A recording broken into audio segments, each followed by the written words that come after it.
கர்த்தரோ பயங்கரமான பராக்கிரமசாலியாய் என்னோடு இருக்கிறார். பர்சனலா ஒவ்வொருவரும் அறிக்கை செய்து அனுபவிக்கவும் சுதந்திரிக்கவும் வேண்டிய வார்த்தை. அதனாலதான் ஆண்டவர் இப்படி வேதத்தில் எழுத வைத்திருக்கிறார். நம்மோடு இருக்கிறார் என்ற வார்த்தை பொதுவாய் சொல்லுகிறது. என்னோடு இருக்கிறார் என்று சொல்லும் போது அது நான் தனியா சொல்ல வேண்டிய வார்த்தை. கர்த்தர் சபைக்கு இந்த வார்த்தையை வாக்குத்தத்தமாய் தந்திருக்கிறார். அந்த 3, 4, 5 ஆமென் வார்த்தைகள் எல்லாரும் சேர்ந்து சத்தமா சொல்லுவோமா? கர்த்தரோ பயங்கரமான பராக்கிரமசாலியாய் என்னோடு இருக்கிறார். அன்பு சபையை டெய்லி இதை சொல்லுங்க. எங்க போறதுக்கு முன்னாடியும் இதை சொல்லி அறிக்கை செய்து விட்டு போங்க. நம்முடைய அறிக்கை ரொம்ப முக்கியம். ஆமென். விசுவாசத்தை அறிக்கை செய்யணும் என்று வேதம் சொல்லுகிறது. வாக்குத்தத்தம் பண்ணினதை நிறைவேற்ற வல்லவராய் இருக்கிறார் என்று முழு நிச்சயமாய் நம்பி தேவனை மகிமைப்படுத்தினானா தெரியப்படுத்தினார்கள். வேதத்தில் பரிசுத்தவான்கள் எல்லாம் தாங்கள் எதை நம்பி இருக்கிறோம், எதை சார்ந்து இருக்கிறோம், எதை நாடி போகிறோம் என்பதை வார்த்தையின் மூலமாகவும் வாழ்க்கையின் மூலமாகவும் தெரியப்படுத்தினதை வேதம் நமக்கு காண்பிக்கிறது. அந்த சாப்டர் தான் எபிரேயர் 11. அதே போலதான் நம்முடைய விசுவாச ஓட்டம் நாமும் தெரியப்படுத்த வேண்டும். நம்முடைய நம்பிக்கையை அறிக்கை இடுகிறதிலே அசைவில்லாமல் உறுதியாயிருக்க வேண்டும். ஆமென். அதை அறிக்கை செய்யணும். தாவீது அதுதான் சொல்லுகிறார், என் ஆத்துமாவே நீ தேவனையை நோக்கி அமர்ந்திரு, நான் நம்புகிறது அவராலே வரும். தாவீதின் எந்த நம்பிக்கையும் கெட்டு போனதாக தாவீதினுடைய வாழ்க்கையில பார்க்கவே முடியாது. காரணம், நம்புகிறவர்களை கர்த்தர் அறிந்திருக்கிறார். கர்த்தரை நம்புகிறவர்கள் அசையாமல் நிலைத்திருக்கும் சீயோன் பர்வதத்தை போல இருக்கிறார்கள் என்று வேதம் சொல்லுகிறது. இந்த வசனம் தெளிவாய் நமக்கு காண்பிக்கிற காரியம், ஆமென், தங்கள் காரியம் வாய்க்காதபடியால். யாருடைய காரியம்? எதிர்க்கிறவர்களுடைய காரியம். இன்னைக்கு கர்த்தர் பேசும்படி கடந்த வாரத்தில் சிந்தையில கொண்டு வந்து தியானிக்க வைத்த வார்த்தை இதுதான். நம்மோடு இருக்கிற கர்த்தர் என்ன செய்கிறார் என்றால், நமக்கான தேவ திட்டத்தை நிறைவேற்றுகிறதோடு நமக்கு எதிரான எல்லா காரியங்களையும் எல்லா திட்டங்களையும் அவமாக்கி போடுகிறார். ஹல்லேலூயா. ஏசாயா 54 நாம் அதிகம் விரும்பி படிக்கிற அதிகாரங்களிலே ஒன்று. அதிலே கர்த்தர் தீர்க்கதரிசியை கொண்டு தம்முடைய ஜனத்துக்கு சொல்லும் போது, ஆமென், நீ மகிழ்ந்து கலிகூர் என்று சொல்லிவிட்டு அதனுடைய 2-3 வசனங்களிலே தேவனுடைய திட்டத்தை சொல்லுகிறார். உன் கூடாரத்தின் இடத்தை விசாலமாக்கு, உன் வாசஸ்தலங்களின் திரைகள் விரிவாகட்டும், தடை செய்யாதே, நீ வலதுபுறத்திலும் இடதுபுறத்திலும் இடங்கொண்டு பெருகுவாய் சொல்லிவிட்டு கீழே சொல்லுகிறார், இமை பொழுது உன்னை கைவிட்டேன், உருக்கமான இரக்கங்களால் உன்னை சேர்த்துக் கொள்வேன். ஆமென், என் கிருபை உன்னை விட்டு விலகாது. ஆமென். 11வது வசனத்துல, நான் உன் கல்லுகளை பிரகாசிக்கும்படி வைத்து நீல ரத்தினங்களை உன் அஸ்திவாரமாக்கி உன் பலகணிகளை பளிங்கும், உன் வாசல்களை மாணிக்க கற்களும், உன் மதில்களை எல்லாம் உச்சிதமான கற்களுமாக்குவேன். உன் பிள்ளைகள் எல்லாரும் கர்த்தரால் போதிக்கப்பட்டிருப்பார்கள். உன் பிள்ளைகளுடைய சமாதானம் பெரிதாயிருக்கும். நீதியினால் ஸ்திரப்பட்டிருப்பாய், கொடுமைக்கு தூரமாவாய், பயமில்லாதிருப்பாய். இப்படி ஒவ்வொரு காரியத்தையும் தேவன் சொல்லிவிட்டு கடைசி வசனத்தில் என்ன சொல்லுகிறார் என்றால், உனக்கு விரோதமாய் உருவாக்கப்படும் அப்ப இந்த அதிகாரம். போன வாரம் ரோமர் 6 வீட்டில் போய் மெடிடேட் பண்ணுங்கன்னு சொன்னேன். எத்தனை பேர் மெடிடேட் பண்ணீங்கன்னு நான் கை தூக்க வைக்கவில்லை. ஆனால் கடந்த வாரத்தில் ஒரு கன்வென்ஷன் போகும்போது ஒரு வயதான ஐயா வந்து கார்லேருந்து இறங்கும் போதே சொன்னாங்க, ரோமர் 6 அழகா புரிய முடிந்தது, மெடிடேட் பண்ணீங்களா கேட்டேன். ஆமாம், அதுதான் ஓடிட்டு இருக்குன்னாங்க. நான் கர்த்தரை மகிமைப்படுத்தினேன். ஆமென், ஹல்லேலூயா. கர்த்தருக்கு மகிமை உண்டாவதாக. இந்த வாரத்தில் ஏசாயா 54. ரோமர் 6 படிக்கிறீங்களோ இல்லை, ஏசாயா 54 படிப்பீங்கன்னு நல்லாவே தெரியும். ஏன்னா எல்லா வார்த்தையும் நமக்கு அப்படி எண்ணெயை போட்டுறது மாதிரி இருக்கும். கர்த்தர் நல்லவர். கர்த்தர் உங்களை ஆசீர்வதிப்பாராக. நல்ல கவனமா கேளுங்க. எல்லாம் சொல்லிவிட்டு கடைசியில உனக்கு விரோதமாய் உருவாக்கப்படும் எந்த ஆயுதமும். ஒரு காரியம் தெளிவாய் தெரிகிறது, யார் மேல தேவ திட்டம் இருக்கிறதோ அவர்களுக்கு விரோதமான காரியங்களை சத்துருவானவன் செய்யவும் செயல்படுத்தவும் ஆரம்பிக்கிறான். உங்க வாழ்க்கையில தேவன் ஒரு உயர்வை வைத்திருக்கிறார் என்றால் அந்த உயர்வை அடையாதபடிக்கு என்ன செய்ய வேண்டும் என்பதுதான் சத்துருவின் நோக்கமா இருக்கும். அடிக்கடி சொல்லுகிற வார்த்தை, உலக கொடுக்கிற அநியாயமாய் சம்பாதிக்கிற 1 லட்சத்துக்கெல்லாம் சத்துரு தடையா இருக்க மாட்டான். ஆனா கர்த்தரிடத்திலிருந்து நியாயமாய் வருகிற ஒரு 100 ரூபாய்க்கு சத்துரு ரொம்ப தடையா இருப்பான். அநியாயமா இன்னொருத்தங்களை வஞ்சித்து இன்னொருத்தங்களை கண்ணீர் குடிக்க வச்சு நம்ம காசு சம்பாதிக்கிறோம்னா அதுக்கெல்லாம் சத்துரு வந்து என்கரேஜ் தான் பண்ணுவான். கரெக்டு தான், அவளுக்கு இது வேணும், அது வேணும், இதை கொடுக்காத. ஆமா, ஒருத்தங்க கிட்ட இருந்து காசு வாங்கிட்டு கொடுக்கலான்னு வரும்போது உள்ளத்துல கொடுக்காதன்னு ஒரு சத்தம் கேட்கணும். அது பொல்லாதாவி சொல்றது. என்ன அமைதியாயிட்டீங்க? அட்லீஸ்ட் சும்மா ஒருத்தங்க கிட்ட எதுக்கு அவங்களுக்கு கொடுக்கணும்? இருக்கு. அவங்க என்னெல்லாம் பேசுனாங்க, என்னெல்லாம் அதுக்கு எதுக்கு கொடுக்கணும் அப்படிலாம் நமக்குள்ள தோணிட்டுனாலே பிறனுடைய யாதொன்றையும் இச்சையாதிருப்பாயாக. எதிரான 100 ரூபாய்க்கு டூப்ளிகேட் நோட்டு பிரிண்ட் பண்ணாங்க. ஆனா 150 ரூபாய்க்கு அடிக்கல. ஏன்னா 150 ரூபாய்க்கு ஒரிஜினல் வரல. 100 பெருசா 150 பெருசா? இன்னும் கொஞ்சம் கணக்கெல்லாம் இருக்கு. ஃபர்ஸ்ட் வாரம் அதனால மிஸ் ஆயிட்டு. 100 பெருசா 150 பெருசா? சிலர் எப்படி பார்க்குறாங்க இது பெருசா. ஆனால் ஏன் 100க்கு அடித்தவன் ஏன் 150க்கு அடிக்கல? எனக்கு ஒரிஜினல் கிடையாது. தேவ திட்டம் ஒருவன் மேல் போடப்படுகிறது என்றால் ஒருவனுக்காக தேவ திட்டம் ரேமாவாக வெளிப்பட்ட பிறகு, தேவ திட்டம் ஏற்கனவே அவர் ஆயத்த பூர்வ காலம் முதல், அது தேவன் அவருடைய வேலை வரும்போது வார்த்தையின் மூலமாய் வாக்குத்தத்தத்தின் மூலமாய் தேவன் அதை தம்முடைய ஜனத்துக்கு தெரியப்படுத்துகிறார். தெரியப்படுத்தும் போது எதிராய் பிசாசானவன் செயல்பட ஆரம்பிக்கிறான். சவுல் கொன்றது 1000, தாவீது கொன்றது 10000 என்று ஜனங்கள் பாட ஆரம்பித்தது போது அந்த பாட்டுல என்ன அர்த்தம் இருக்கிறது? சவுலுக்கு மேல தாவீது. இதுதான் தேவனுடைய திட்டம். அந்த திட்டத்தை ஸ்திரீகள் பாடலாய் பாடி தெரியப்படுத்தின போது சவுல் அன்று முதல் அவனுக்கு விரோதமாய் காய் நகர்த்த ஆரம்பிக்கிறான். அன்று முதல் அவனுக்கு விரோதமாய் திட்டம் போட ஆரம்பிக்கிறான். ஆனால் சபையே, அதை குறித்து நீங்கள் துவள வேண்டாம். நன்றாய் புரிந்து கொள்ளுங்கள். எந்த ஆயுதமானாலும் சரி, அதை நமக்காய் நம்மோடு இருக்கிறவர் வாய்க்காமல் போக பண்ணுவார். ஆமென் சொல்லுங்க பார்க்கலாம். ஏசாயா 46வது அதிகாரம் அதனுடைய 10-11 வசனங்களிலே தீர்க்கதரிசியை கொண்டு இப்படி சொல்லுகிறார். அந்தத்தில் உள்ளவைகள் என்றால், அந்தத்தில் உள்ளவைகள்னா வெரி எண்ட்ல உள்ளது, வெரி லாஸ்ட்ல உள்ளதையே நான் ஆதி முதற்கொண்டு இன்னும் செய்யப்படாதவைகளை பூர்வ காலம் முதற்கொண்டும் அறிவிக்கிறேன். நல்லா கவனிச்சீங்களா? அதாவது இந்த எது வெரி எண்டோ அதையே முன்னாடி சொல்லிட்டாராம். அடுத்த வார்த்தை என்னோடு பேசி பலப்படுத்தின வார்த்தை இதுதான். இன்னும் செய்யப்படாதவைகள், செய்ய முடியாதவைகள் என்றல்ல, இன்னும் செய்யப்படல. தேவன் சொல்லுறார், சொன்ன காரியத்துக்கான ஒரு சிம்டம் இல்ல. ஆண்டவர் ஆபிரகாமுக்கு பிள்ளையை கொடுப்பேங்கிறார், அதற்கான ஒரு சின்ன அடையாளம் கூட 24 வருஷம் இல்ல.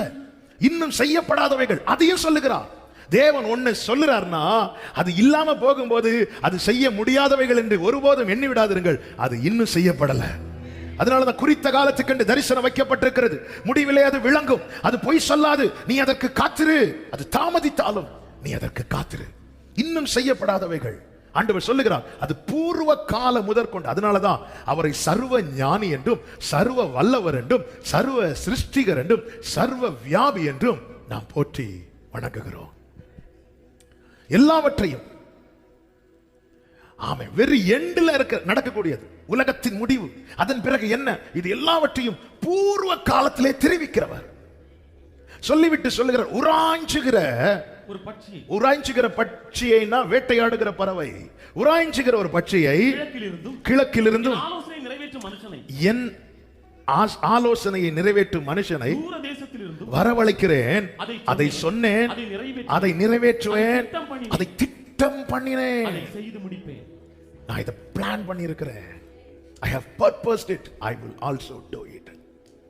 நான் இதை சொன்னேன், இதை செய்வேன். ஆண்டவர் இந்த வார்த்தை தியானித்த போது ஒரே லைன்ல சிந்தையில புரியும்படி வைத்தா, என் வார்த்தையை நிறைவேற்றுறதுக்கு நான் என்ன வேணாலும் செய்வேன். உங்க கைகள் கூறு உம்மால் கூடாது. தேவனுடைய திட்டத்தை நிறைவேற்ற ஆண்டவர் ஃபர்ஸ்ட் பிரையாரிட்டி இஸ்ரவேலுக்கு தான் கொடுப்பார். 40வது அதிகாரம், 41வது அதிகாரம், 42வது அதிகாரம், 43வது அதிகாரம், 44 ஆரம்பம் நீங்க எல்லாம் பாத்தீங்கன்னா, இப்போது யாக்கோவே என் சிநேகிதனான ஆபிரகாமின் சந்ததியை நான் அவனை வெறுத்து விடவில்லை எல்லாம் சொல்லி பேச பேச நீ என்னை நோக்கி கூப்பிடல. எவ்வளவு பொறுமையா தாழ்ந்து போக முடியுமோ எல்லாம் செஞ்சதுக்கு அப்புறம் இஸ்ரேல் மீறுகிறவனாய் ஆண்டவர் அப்படியே ஸ்கிப் பண்ணார். கோரேச பிடிச்சிட்டார், பெர்ஷியா ராஜா. ஆமென். இன்னைக்கு நானும் நீங்களும் இந்த கிருபைக்கு பாத்திர, கிருபையை சுதந்திரிக்க காரணம் இஸ்ரவேலருடைய கடினம். ஆமென். அதனாலதான் எச்சரிக்கையா இருன்னு ஆண்டவர் சொல்றார். நமக்கு கொண்டு வந்து ஒட்டப்பட்ட கிருபையினால ஒட்டி வைக்கப்பட்டவர்கள். நாம் எல்லாம் தேவனற்றவர்களா இருந்தோம், அந்நியரா இருந்தோம். அந்த கிருபை அவ்வளவு ஸ்ட்ராங்கா இருந்ததுனாலதான் இன்னும் பிசாசால பறிக்க முடியல. நாம் இந்த சோரெல்லாம் வச்சு ஒட்டுற மாதிரி எல்லாம் ஒட்டி இருந்தா நாம் இஸ்ரவேலர் அல்லவே, மாம்சத்தின்படி இஸ்ரவேலர் அல்லவே, பிராகாரத்தில் கூட நிற்க தகுதியற்றவர்கள். ஆனா எப்படி அன்னைக்கு கோரேசை பிடித்தாரோ அதே போல எங்கோ எங்கோ நான் வாழ்ந்தேன், அறியாமல் அலைந்தேன், என்னே தேடி வந்தீர். பாடுங்க. எங்கோ நான் வாழ்ந்தேன்,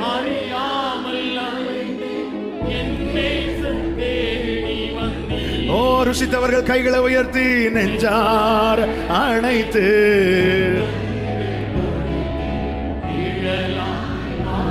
அதாவது நல்ல கவனமா கேளுங்க, இந்த ரட்சிப்பை எப்பவுமே பார்த்து பழகணும். அவன் அப்படி தாண்டி இஸ்ரவேல் மேல இருந்து ஒரு கை அப்படியே போயிட்டு கோரேசை பிடிக்கிறார். சொல்லிட்டு எனக்கு பிரியமானதெல்லாம் இவன் செய்வான். கோரேசு கையை பிடிச்சிட்டு சொல்ற, நான் உனக்கு முன்னாடி போறேன். 43 யாக்கோபு கையை பிடிச்சிட்டு சொல்றார், நான் உன் வலதுகரத்தை பிடித்திருக்கிறேன். அதுக்கப்புறம் விட்டுட்டான், அதை உணரல. இப்போ கோரேசு கையை பிடிச்சு சொல்றார், நான் உனக்கு முன்னே போய் கோணலானதை நாம் பெற்ற பாக்கியங்க. இஸ்ரவேலர் மாத்திரமே அன்று அவரால் நடத்தப்பட்டார்கள். இப்பொழுது என் கையம் பிடிச்சு, நம்முடைய கையம் பிடித்து எத்தனை பேர் நன்றியோடு தேவனுக்கு மகிமையை செலுத்த விரும்புறீங்க? அதனாலதான் ரோமருக்கு எழுதும் போது சொல்றேன், உள்ளத்தில் யூதனானவனே யூதன். வாக்குத்தத்தங்கள் உங்களுக்கும் உங்கள் பிள்ளைகளுக்கும் என்று கிறிஸ்து வெளிப்படும் வரைக்கும் காணப்பட்டதை பேதுரு வாயால் ஆவியாளர் சொல்ல வைக்கிறார். தூரத்திலிருந்து வரவழைக்கப்பட்டவர்கள். எப்படி வரவழைக்கப்பட்டோம் என்று எபேசியர் 2:13 சொல்லப்பட்டிருக்கிறது. இரத்தத்தினாலே க்ளோரி நம்மை கொண்டு ஆமென் இந்த அவருடைய சரீரத்தில், சபை என்கிற சரீரத்தில் கிருபையினால ஒட்ட வச்சிருக்கிறார். எத்தனை முறை வெட்டி போட பிசாசு துடித்தான் தெரியுமா? அதனாலதான் உன்னை மறந்து விடக்கூடாது.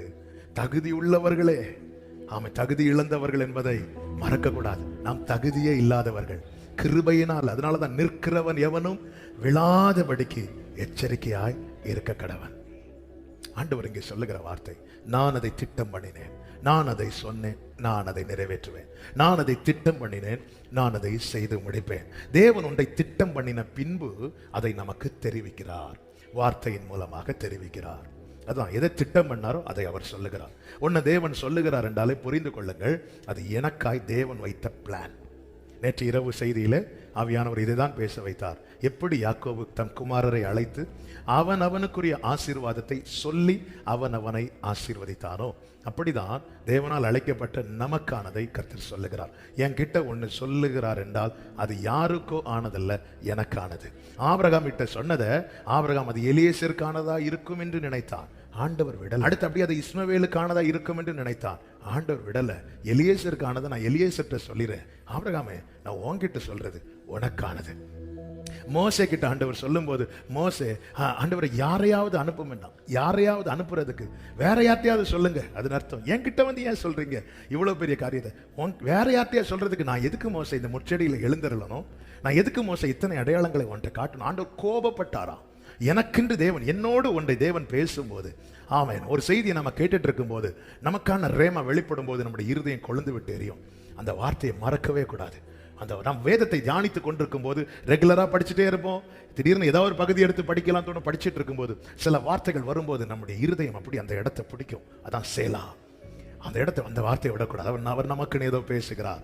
ஆமே, நம்மோடு பேசுகிறவர். ஆண்டவர் ஒன்று பேசுகிறார்னா டைம் பாஸுக்கு பேசுகிறவர் அல்ல, அவர் திட்டம் பண்ணின பின்புதான் பேசுகிறார். ஆண்டவர் ஒரு வார்த்தை தரும்போது அதுக்கு பின்னாடி இருக்கிற ஆண்டவருடைய பிளான். அதான், தேவரீர் உமக்கு காத்திருக்கிறவர்களுக்கு நீர் உண்டு பண்ணி வைத்தவைகளை ஒரு கண்ணுமே காணவில்லை. இனி சொல்லுகிற வார்த்தைகளை நல்ல கவனமாக கேளுங்க. எதிரான திட்டங்கள் இருக்கும். யாருக்கு விரோதமாய் அதிகமாய் ஆயுதங்கள் உருவாக்கப்படும் தெரியுமா? எதிரான திட்டங்கள் போடப்படும் தெரியுமா? யார் மேல தேவனுடைய திட்டம் பலமாய் இருக்கிறதோ. வேதத்துல முழுவதும் மோசே துவங்கி எல்லாரையும் பாருங்கள், அவங்களுக்கு விரோதமான அந்த எதிரான திட்டம் என்பது ஆமென் எவ்வளவு பலமாய் இருந்ததல்லவா? ஆமென். மோசைய தாயார் 3 மாசம் பொத்தி பொத்தி வச்சு பார்த்தாங்க, முடியல. நைல் நதியில கேரண்டி இல்லாம நைல் நதியில தூக்கி போடப்பட்டவன் தான் மோசே. அந்த மோசே கர்த்தர் கிருபையாய் காத்து, ஆமென், எந்த இடத்திலிருந்து கொல்ல வேண்டும் என்று சட்டம் பிறப்பிக்கப்பட்டதோ அதே இடத்தில் அவரை வளர பண்ணினார். தேவன் தம்முடைய திட்டத்தை நிறைவேற்றுவதற்காக அவருடையவர்களோடு நம்மோடு பயங்கரமான பராக்கிரமசாலியாய் இருக்கிறார். கைகளை உயர்த்தி ஆமென் சொல்லுங்க பார்க்கலாம். எசேயா 7வது அதிகாரம் அதனுடைய 4 முதல் 7 வரை யூத ஜனத்துக்கு விரோதமாய் ஆமென் சத்துருக்களுடைய துராலோசனை திட்டங்கள் இதை குறித்து ஆண்டவர் சொல்லும் போது அதனுடைய 6வது வசனத்தில் ஆண்டவர் இப்படி சொல்லுகிறார், நீ அதை குறித்து பயப்படாதே. இந்த இரண்டு புகைகிற சத்துருவின் திட்டங்கள் எல்லாம் கர்த்தர் எப்படி தெரியுமா பார்க்கிறார்? புகை. சொல்லுங்க, புகை. புகை வந்து இப்போ இருக்கிறது கொஞ்ச நேரம் கழிச்சா இருக்காது, எங்க போச்சுன்னே தெரியும். நாம தான் அதை வந்து ரொம்ப பெரிய பகையா பார்த்துட்டு இருக்கிறோம். சத்துருவின் திட்டங்கள் எல்லாம் ஆண்டவருடைய பார்வைக்கு என்னதான்? புகை. ஒரு மழை அனுப்புனா புகை, அது இது கிடையாது. அதனால ஆண்டவர் சொல்ல, சீரியரோட வந்த ரேட்சின் ரெமலியாவின் மகனும் கொண்ட உக்கிர கோபத்தின் நிமித்தம் உன் இருதயம் துவள வேண்டாம். கர்த்தராகிய ஆண்டவர் சொல்லுகிறார், அது நிலைக்காதுப்பா, அது புகைப்பா, அது நிலை நிற்பதில்லை, அதன்படி சம்பவிப்பதும் இல்லை. அவன் ஆலோசனை பண்ணட்டும், அது நிலைக்காது. ஆண்டவர் உங்களை ஒரு ஸ்தானத்தில் கொண்டு போய் நிறுத்துவதற்காக தேவன் திட்டம் பண்ணி இருப்பார் என்றால் எதிரான திட்டங்கள் உண்டு. அவங்களை ப்ளீஸ் பண்றதுக்காக நீங்க எதையும் செய்ய தேவையில்லை. ஆண்டவர் அது போக. ஆமென். அந்த ஆலோசனை நிலை நிற்பதில்லை, அதன்படி சம்பவிப்பதும் இல்லை. அப்படி என்றால் எது நிலை நிற்கும், எதன்படி சம்பவிக்கும்? ஏசாயா 14:24 கர்த்தர் சொல்லுகிறார், நான் நினைத்திருக்கிறபடியே நடக்கும், நான் நிர்ணயித்தபடியே நிலை நிற்கும் என்று சேனைகளின் கர்த்தர். கைகளை உயர்த்தி ஆமென். அப்போ ஒரு தேவ பிள்ளைக்கு விரோதமா தேவ பிள்ளை குறித்த 2 திட்டங்கள் இருக்கிறது. ஒன்று தேவனுடைய திட்டம், இன்னொன்று சத்ருவின் திட்டம், எதிர் திட்டம். 2 திட்டங்கள் போடப்படுகிறது. இப்பொழுது இந்த செகண்ட்ல ஆராதித்துக் கொண்டிருக்கிற, இதை பார்த்து கொண்டிருக்க, கேட்டுக் கொண்டிருக்கிற அன்பு சகோதரா சகோதரி, உங்களை குறித்த 2 திட்டங்கள், பிள்ளைகளை குறித்த 2 திட்டங்கள். ஒன்று தேவனுடைய திட்டம், இன்னொன்று பிசாசினுடைய திட்டம். பிசாசானவன் திட்டம் எப்பொழுது போடுவான் தெரியுமா? நம்மை பார்த்து, நம்ம சூழ்நிலையை பார்த்து, நம்ம வளர்ச்சியை பார்த்து. தாவீது வந்ததுமே சவுல் ஈட்டியை தூக்கி எறியவில்லையே, அப்பொழுதும் சவுலுக்குள்ளே பொல்லாத ஆவிதானே பிடித்திருந்தது. ஏன்னா திட்டம் தெரியவில்லை. தாவீது நினைச்சிட்டான், இவன் சும்மா இன்ஸ்ட்ருமெண்ட் பிளே பண்றவன், அப்படி மட்டும் நினைச்சிட்டு இருந்தான். தாவீதை சவுல் நினைத்தது இன்ஸ்ட்ருமெண்ட் பிளே பண்றவன், அவ்வளவுதான். ஆனா அவனை கர்த்தர் ராஜாவாய் அபிஷேகம் பண்ணி இருக்கிறார். அவனை கர்த்தர் இது ஒண்ணுமே தெரியாது. எப்பொழுது இது தெரிய வருகிறதோ அப்பொழுது பிளான் பண்றான். அப்போ ஒரு காரியம் தெளிவாய் தெரிகிறது, என்னை குறித்த தேவ திட்டம் என்பது ஏற்கனவே போடப்பட்டது, என்னை குறித்த சத்துருவின் திட்டம் என்பது இப்பொழுது போடப்படுகிறது. பிறக்கும் முன்னமே என் பெயரை அறிந்தீரே, அழகாக வரைந்தீரே. பிறக்கும் முன்னமே என் பெயரை, ஓ அவயம் அனைத்தும். அதனால ஒரு தேவ பிள்ளை நம்பி கொடுக்கலாம், என்னிடம் உள்ளதையே அந்நாள் வரையிலுமே அதை காத்திட. நம்மை குறித்த தேவ திட்டம் என்பது ஏற்கனவே போடப்பட்டது. ஆண்டவர் சொல்லுகிறார், அந்த புகைகிற, அது புகைப்பா, அது திடீர்னு இல்லாம போயிடும், புகைஞ்சிட்டு அப்படி போயிடும், விட்டுரு. ஆமே, அதை நீ ஊதி பத்த வைக்காத. ஹல்லேலூயா. அதை நாமளே ஊதுவோம். அப்போ அவங்க என்னெல்லாம் சொன்னாங்க தெரியுமா? அவன் சொல்றது நிமித்தம், அவருடைய தூர ஆலோசனை நிமித்தம் நீ உன் இருதயம் துவள வேண்டாம், அது நிலை நிற்பதில்லை. நல்லா புரிஞ்சுக்கோங்க, வேதம் நமக்கு தெளிவாய் காண்பித்து தருகிறது, காரிய சித்தியோ கர்த்தரால் வரும். நம்புறவங்க மாத்திரம் ஹல்லேலூயா. இனி செய்தியை கொஞ்சம் உன்னிப்பாக நல்ல கவனிக்கும்படி கேட்டுக்கொள்கிறேன். இவ்வளவு நேரம் கொடுத்ததெல்லாம் இன்ட்ரோடக்ஷன் தான், செய்தி இனிதான். அப்போ எதிரான திட்டங்களை பிசாசானவன் எப்படி போடுகிறான் என்பதை தான் இன்னைக்கு நம்ம தியானிக்க போகிறோம். அதெல்லாம் தேவன் நவமாக்குவார். முதலாவது, எதிரான திட்டங்களை நம்மை வைத்தே போட வைப்பான். ஹலோ, நம்மளை வச்சே போட வைப்பான். நாமே ஸ்கெட்ச் போடுவோம், சொல்லிடுறோம், இது இப்படி பண்ணு, இது அப்படி பண்ணு. ஆதியாகமம் 11வது அதிகாரம் அதனுடைய 1 முதல் நீங்க படிச்சீங்கன்னா, ஜனங்கள் என்ன செய்வார்கள் என்றால், கிழக்கே இருந்து பிரயாணம் பண்ணி சினையார் தேசத்திலே சமபூமியை கண்டு அங்கே குடியிருக்கிறாங்க. பூமியெல்லாம் ஒரே பாஷையும் ஒரே விதமான பேச்சும் இருக்கிறது. அப்பொழுது அவர்கள் என்ன செய்கிறார்கள் என்றால், அவங்களுக்குள்ள எந்த சண்டையும் கிடையாது, எந்த பிரிவினையும் கிடையாது, எந்த எரிச்சல் பொறாமை கிடையாது. அவங்க நம்ம எங்கேயும் போக சிதறாதபடி நம்ம ஒன்னா இருக்கிறதுக்காக நம்ம ஒரு கோபுரத்தை கட்டலான்னு சொல்லிட்டு கட்ட ஆரம்பிக்கிறாங்க. நீங்க நல்லா புரிஞ்சுக்கோங்க, இவங்களுக்குள்ள எந்த பிரச்சனையும் கிடையாது, எந்த பிரிவினை கிடையாது, எரிச்சல் பொறாமை ஒண்ணுமே கிடையாது. அப்போ ஒரு காரியத்தை செய்யறதற்கு அந்த அத்தனை பேரும் ஒரு மனமா ஓகே சொல்றாங்க தீர்மானத்துக்கு. சில தீர்மானத்தை நம்ம எல்லாம் சேர்ந்து தான் எடுப்போம். குடும்பமா, புருஷன் மனைவி பிள்ளை எல்லாரும் சேர்ந்து ஓகே சொல்லும் போது நம்ம எல்லாருக்குமே ஒரு சந்தோஷம். பரவாயில்லப்பா, யாருமே எதிர்க்கல, எனக்கு பேர் உண்டாகன்னு சொல்லல, நமக்கு பேர் உண்டாகங்கிறாங்க. நம்ம எல்லாருக்குமே இது நமக்கு எல்லாருக்குமே நல்லது, நம்ம செதற வேண்டாம். மொத்தத்தில் பார்த்தா இவங்க பிளான் எல்லாமே சூப்பரா இருக்கும். எல்லாம் செஞ்சிட்டு இருக்கும் போதுதான் கர்த்தர் பார்க்கும்படிக்கு இறங்கினார். மனுபுத்திரர் கட்டுகிற நகரத்தையும் கோபுரத்தையும் பார்க்கிறதற்கு இறங்கினார். 6வது வசனம். அப்பொழுது கர்த்தர், இதோ ஜனங்கள் ஒரே கூட்டமாய் இருக்கிறார்கள், அவர்கள் அனைவருக்கும் ஒரே பாஷையும் இருக்கிறது, அவர்கள் இதை செய்ய தொடங்கினார்கள். இப்பொழுது தாங்கள் செய்ய நினைத்தது ஒன்றும் தடைபட மாட்டாது என்று இருக்கிறார்கள். ஏன் தடைபட மாட்டாது என்று இருக்கிறார்கள்னா, யாரும் எதிர்க்கல, யாருமே எதிர்க்கல. வேதம் சொல்லுகிறது 3வது வசனத்துல, கல்லுக்கு பதிலாக செங்கலும் சாந்துக்கு பதிலாக நிலக்கிலும் அவர்களுக்கு இருந்தது. தேவை இருக்கிறது, எதிர்ப்பு இல்ல, பிளான் பண்ணி எல்லாரும் ஓகே சொல்லிட்டாங்க. இப்போ காரியத்தை செயல்படுத்த ஆரம்பிக்கும் போது கர்த்தர் பார்க்க இறங்கி என்ன செய்கிறார்? அடுத்த வசனத்தை, நாம் இறங்கி போய் பேசுவதை மற்றொரு அறியாதபடி அங்கே அவர்கள் பாஷையை தாறுமாறாக்குவார். கர்த்தர் இறங்கி போய் எல்லாத்தையும் தாறுமாறாக்கிட்டார். என்ன ஆண்டவரே இது? இது உங்களுக்கு அவங்க என்ன, அவங்களுக்குள்ள ஏதாவது சண்டை இருந்துச்சா, பிரச்சனை இருந்துச்சா? ஒண்ணுமே இல்லையே. ஆமே, ஆனா நீங்க ஏன் தாறுமாறாக்கி போட்டீங்க? அடுத்த வசனத்தில் சொல்லப்பட்டிருக்கிறது. ஆமென். 8வது வசனத்துல, அப்படியே கர்த்தர் அவர்களை அவ்விடத்திலிருந்து பூமி மீது எங்கும் சிதறி போக பண்ணினார். அப்பொழுது நகரம் கட்டுகிறதை விட்டு விட்டார்கள். பூமி எங்கும் வழங்கின பாஷையை கர்த்தர் அவ்விடத்தில் தாறுமாறாக்கினபடியா அதன் பேர் பாபேல் எனப்பட்டது. நல்ல கவனமா கேளுங்க, ஏன் கர்த்தர் இதை செய்கிறார்? ஏனென்றால் 9வது அதிகாரம் 1வது வசனத்துல நோவா கிட்ட கர்த்தர் சொன்ன வார்த்தை என்னவென்றால், அவன் குமாரரையும் ஆசீர்வதித்து நீங்கள் பலுகி பெருகி பூமியை நிரப்புங்கள். 7வது வசனம், நீங்கள் பலுகி பெருகி பூமியிலே திரளாய் வர்த்தித்து விருத்தியாகுங்கள். நல்ல கவனிங்க, செய்தி இதுதான். நாம போடுற திட்டம் எல்லாம் ஓகே தான், எல்லாம் நல்லதுதான். ஆனா அது தேவ திட்டத்துக்கு மாறானதா இருக்குமானால் அது அத்தனையுமே நாம் போடுறதெல்லாம் நமக்கு எதிரான திட்டங்கள். எல்லாம் சேர்ந்து தான் தீர்மானிக்கிறோம். ஒருவேளை நம்ம எல்லாம் புருஷன் மனைவி பிள்ளைங்க எல்லாம் சேர்ந்து ஒரு காரியத்தை தீர்மானிப்போம், ஒரு எதிர்ப்பு இல்ல, எல்லாம் அனுகூலமா இருக்கும்போது நமக்கு எல்லாம் ஓகேன்னு தோணும். ஆனா நம்மை குறித்த தேவ திட்டம் என்பது இதுதானா என்பதை அறியும் முன்னமே நாம் இந்த காரியத்தை ப்ரொசீட் பண்ண ஆரம்பித்தால் ஆரம்பம் நல்லா இருக்கும், ஆனா வாய்க்காது.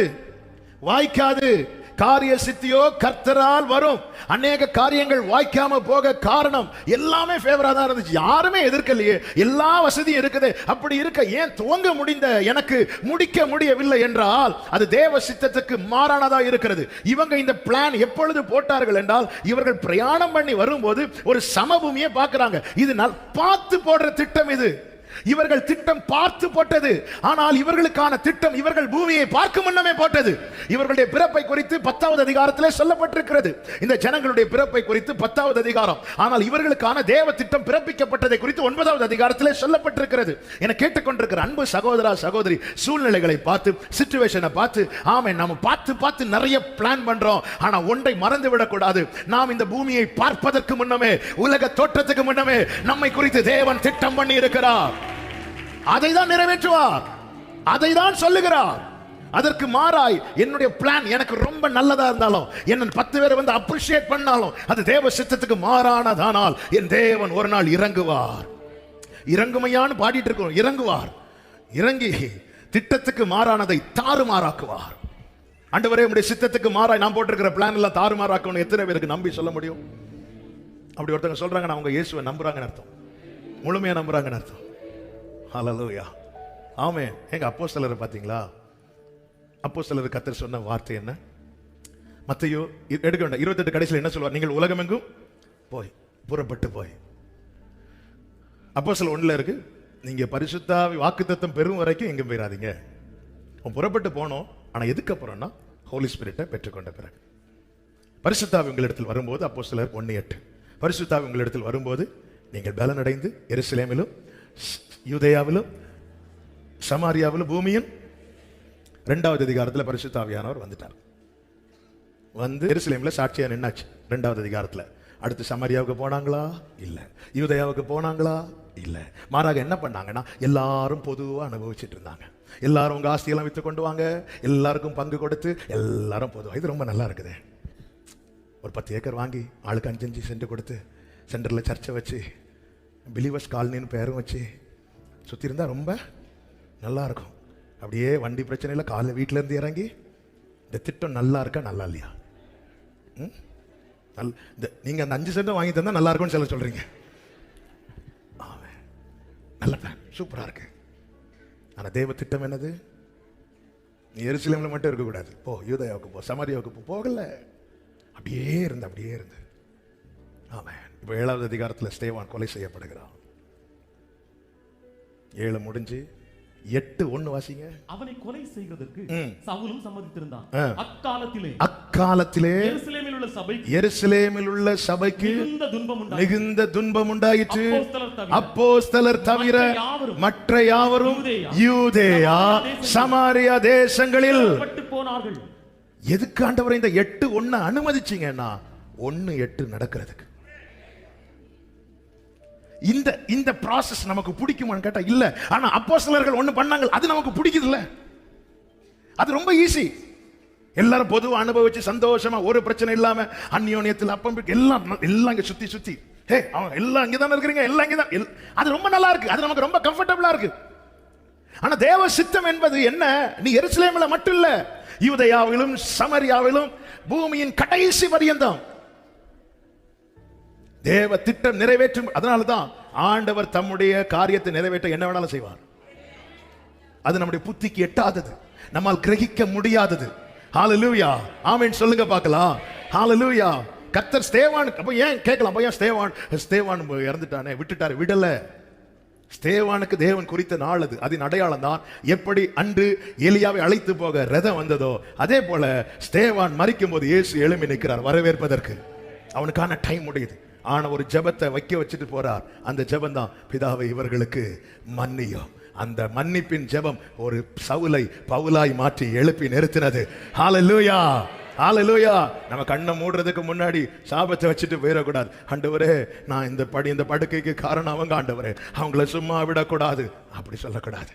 மன்னியும் ஜெபம் பண்ணா நமக்கு தெரியாது எத்தனை பவுல்கள் எழும்ப போறாங்கன்னு. கைகளை உயர்த்தி ஆமென் சொல்லுங்க பார்க்கலாம். ஆமென். நம்ம தேவ திட்டம். ஆமென். இந்த வார்த்தையை தியானித்த போது சில ஆண்டவர் சொன்ன வார்த்தை, சில நேரங்களிலே சத்துருவின் கையை ஓங்க விடுவது அவருடைய சித்தத்துக்குள்ளே நம்மை கொண்டு போகவே. கேராரூர் பட்டணத்திலே ஈசாக்கை உட்கார வச்சுட்டார். பஞ்ச காலத்தில் எல்லாரும் எகிப்துக்கு போறாங்க. ஆண்டவர் சொன்னார் உட்கார்ந்துரு, 100 மடங்கு பலன். இப்பொழுது அபிமெலேக்கு அவன் மேல பொறாமைப்பட்டு அவனை மாறி போக வைக்கிறான். அவன் ஆமென் தன் தகப்பன் தோண்டின துறவை தோண்டின அங்கேயும் பெலிஸ்தீர் வந்து பிரச்சனை பண்ணாங்க. அதுக்கப்புறம் ஒரு துறவை தோண்டினா அதையும் மூடி போடுறாங்க. இன்னும் சொல்லணும்னா அவன் சத்துருக்களால் துரத்தப்படுகிற சூழ்நிலை. இப்பொழுது ரெகோபோத்துக்கு வருகிறான். ரெகோபோத்துக்கு வந்ததுக்கு அப்புறம் பார்த்தா ஒருத்தரும் இல்லை. இதுக்கு முன்னாடி இருந்ததெல்லாம் வாக்குவாதம். இப்பொழுதுதான் புரிந்து கொண்டான் இது வாக்குத்தத்தம். கர்த்தர் நமக்கு இடம் உண்டாக்கினார் என்று சொல்லி அதுக்கு ரெகோபோத் என்று பெயரிட்டார். ஹalleluya. அப்ப இந்த ரெகோபத்தை சுதந்திரிக்க பண்ணுவதற்காக அந்த பிரச்சனையை கர்த்தர் அனுமதித்தார். கர்த்தர் தம்முடைய திட்டத்தை நிறைவேற்ற என்ன வேணும் செய்வார்.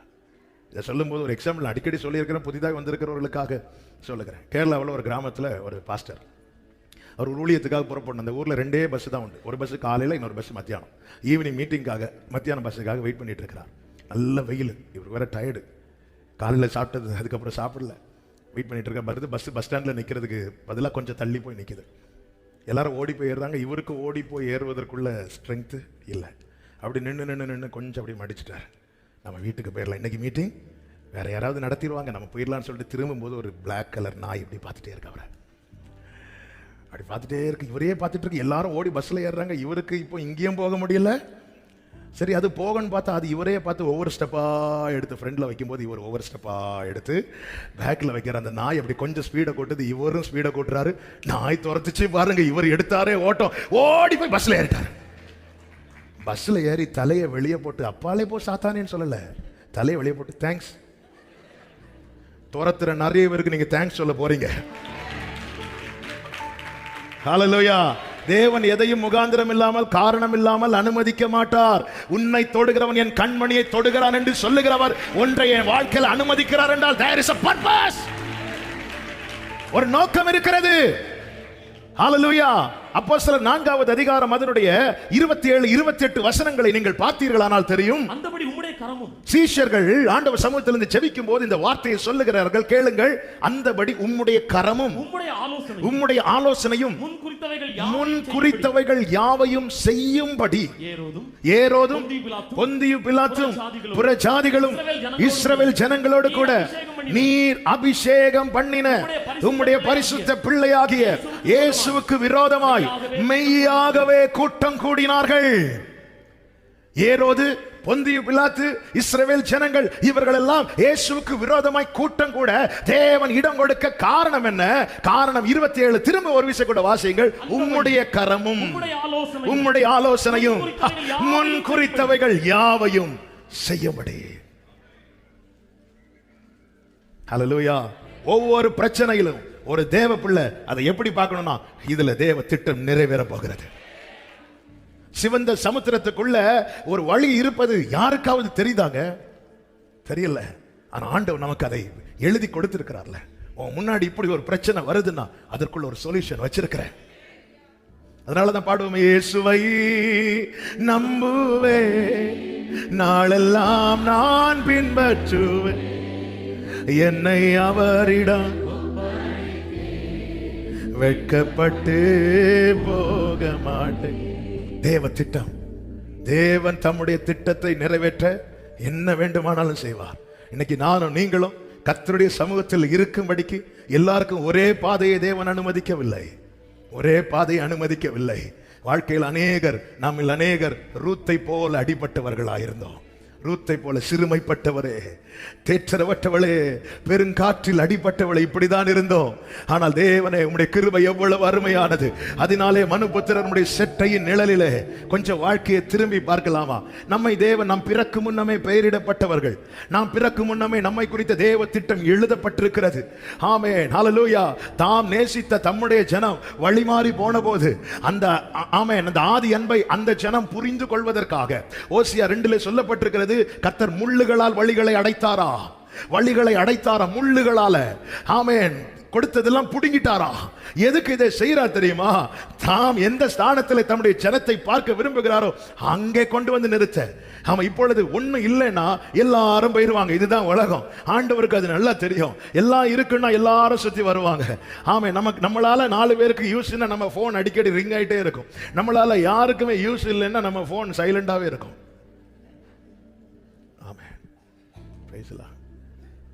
முந்தியெல்லாம், இப்பெல்லாம் தெரியல, முந்தியெல்லாம் நாங்கள்லாம் நான் காலேஜ் படிக்கும் போது தான் ஃபோன் வாங்கிட்டு ஃப்ரெண்ட்ஸ்கிட்ட நம்பர் கொடுத்து கூப்பிட்டு, ஏன்னா ஒரு நாளாவது ஒரு வாட்டியாவது ரிங் ஆகணும். எத்தனை பேர்ட்ட லேண்ட்லைன்லாம் வாங்கின புதுசில் கூடுவீங்களா இன்னைக்கு தினக்கு நேராக பேசிட்டு தான் வந்துருப்போம். அப்படி ரிங் ஆச்சுன்னா அந்த ரிங் ஃபுல்லாக முடியாது வர எல்லாரும் பார்க்குறாங்களா, எனக்கு ஃபோன் வருது, எல்லாம் பார்த்துட்டு ஃபோன் எடுத்து. ஆமாம், சும்மா இருந்த நாட்களில் ஆமாம் யாரும் இல்லை கூப்பிடுறதுக்கு. ஆண்டவர் பார்த்தார், முள்ளுகளால் அடைத்து எல்லாம் ஒரு ஒண்ணு இல்லைன்னு நான் என் முந்தின புருஷன் இடத்துக்கு போவேன், இப்பொழுது இருந்ததை பார்க்கலாம், அப்பொழுது நலமா இருந்துச்சு சொல்லும்போது ஆண்டவர் அவளை பயில் காட்டி அழைத்து வனாந்திரத்தில் கொண்டு போய் அவளோடு பட்சமாய் பேசி அவ்விடத்திலிருந்து அவளுக்குரியதை அவர் கொடுக்கிறார். ஆண்டவர் சில நேரத்தில் அவர் நினைத்த, அவர் நியமித்த அந்த ஸ்தானத்தில் கொண்டு வரவும் அவருடைய திட்டத்தை நிறைவேற்றவும் நம்மை நடத்துகிற ப்ராசஸ். ஆமென். யோபு பவுலை குறித்து அனனியாட்ட சொல்லும் போது அவன் என் நாமத்தினத்தை எவ்வளவு பாடுபட போறான் தெரியுமா? அவன் கஷ்டப்பட போறான். Price the Lord. எதுக்கு இந்த கஷ்டம் புரியல ஆரம்பத்தில் பவுலுக்கு, ஆனா பின்னாட்கள் தான் புரிந்தது. ஹல்லேலூயா. ஆமென். நான் ஓட்டத்தை முடித்தேன். தமஸ்குக்கு போற வழியில ஆமென், பவுலே நீ செட் பண்ண உன்னுடைய லெக்கையை உன்னால முடிக்க முடியல பாத்தியா? தமஸ்குக்கு போக தானே நிருபங்களை வாங்கிட்டு போனான். நீ இங்க இருந்து தமஸ்குக்கு போறதுக்கு நிருபம். நீ செட் பண்ண லெக்கையை உன்னால ஓடி முடிக்க முடியல. நான் செட் பண்ண லெக்க எப்படி உன் பலத்துல ஓடி முடிச்சிருவியா நீ? நம்முடைய 10 கிலோமீட்டர் பிரயாணம் கூட தடைபட்டிருக்கா இல்லையா? ஒரு இடத்துக்கு போக வண்டி எடுக்கும் போது டயர் பஞ்சர் ஆனாலே நம்ம நிறைய பிரயாணம் பிரேக் ஆகுது. நாம செட் பண்ற டெஸ்டினேஷன், நாம செட் பண்ற அந்த இடத்தை கூட நம்மளால போய் அடைய முடியாம இருக்கும்போது கர்த்தர் நியமித்த பாதையில ஆண்டவரே இருந்த பலனும் போயிட்டுப்பா, ஆனா எனக்கு ஓட வைக்கிறீங்க. நான் மரணம் வரணும்னு எதிர்பார்த்த இடத்துல எல்லாம் எனக்கு ஜீவனை தந்து காக்குறீங்க. ஆனா எனக்கு நான் வாக்குல பெருசா இல்ல எழுத வைக்கிறீங்க. ஓகே, எனக்கு சரீரத்தை பாருங்க ஆண்டவரே, அவ்வளவு பலவீனம். எப்படி ஆண்டவரே இதை நான் ஓடி கடப்பேன்? என் கிருபை உனக்கு போதும். அவ்வளவுதான்.